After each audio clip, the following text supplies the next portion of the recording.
Assalamualaikum warahmatullahi wabarakatuh. Kami dari Reguler 3 Kelompok 1 akan membahas topik yang sangat seru, yakni tentang mengenal senam nifas dan manfaatnya.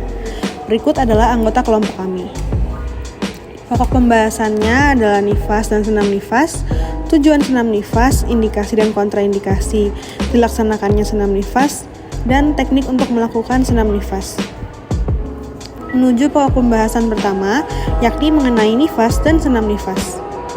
Nifas adalah masa pasca persalinan pada seorang wanita setelah melahirkan bayi.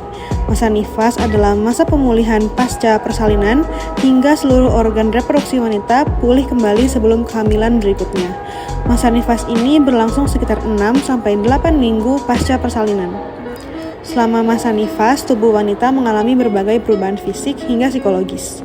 Perubahan fisik selama masa nifas antara lain adalah kembalinya rahim ke ukuran normal yang ditandai dengan kontraksi rahim, lalu adanya perubahan hormon dan perubahan payudara serta perineum yang mungkin mengalami robekan saat persalinan. Selama masa nifas, wanita juga biasanya mengalami pendarahan vagina yang disebut lokea. Lokea merupakan campuran darah, lendir, dan jaringan yang keluar dari rahim. Pendarahan ini merupakan cara alami tubuh untuk membersihkan rahim dan area sekitarnya setelah persalinan. Sementara itu, perubahan psikologis pada masa nifas diantaranya memulai peran baru menjadi ibu, membangun hubungan dengan bayi, serta tak sedikit dari wanita pada masa nifas mengalami postpartum blues atau baby blues.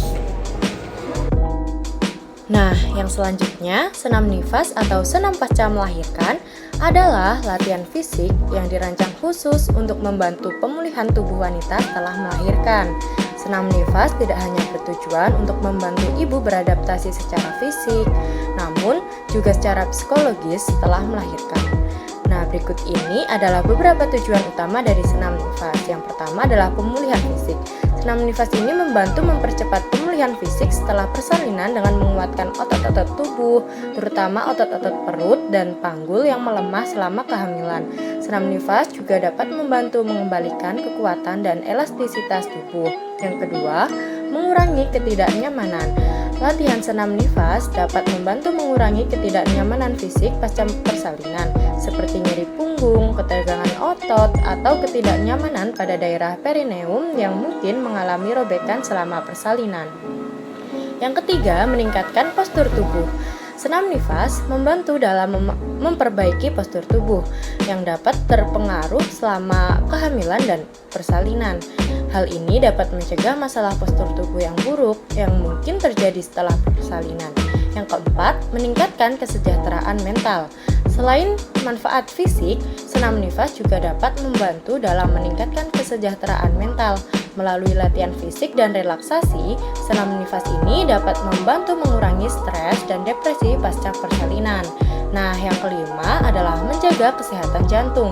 Beberapa program senam nifas juga mencakup latihan kardiovaskular ringan yang membantu dalam menjaga kondisi jantung dan paru-paru ibu, sehingga sangat penting untuk pemulihan ibu pasca persalinan. Selanjutnya yaitu kontraindikasi senam nifas. Namun, seperti semua jenis latihan, ada beberapa kontraindikasi atau situasi di mana senam nifas mungkin tidak dianjurkan atau perlu disesuaikan. Beberapa kontraindikasi atas senam nifas diantaranya, yang pertama yaitu apabila terdapat komplikasi persalinan.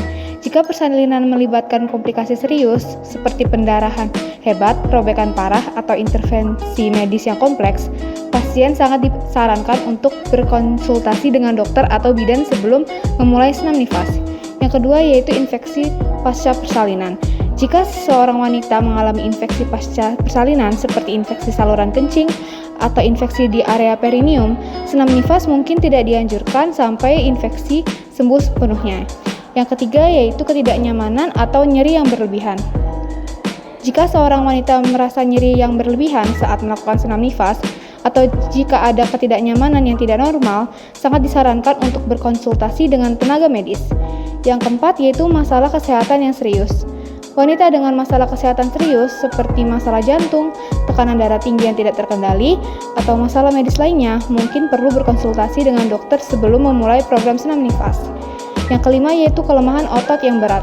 Jika seorang wanita mengalami kelemahan otot yang berat atau cedera otot serius selama persalinan, senam nifas mungkin perlu disesuaikan atau ditunda hingga otot-otot pulih. Yang terakhir yaitu riwayat kelahiran prematur.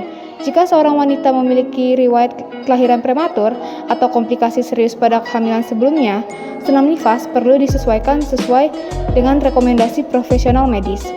Selanjutnya yakni mengenai teknik senam nifas. Adapun tata cara melakukan senam nifas antara lain dapat dilihat pada layar.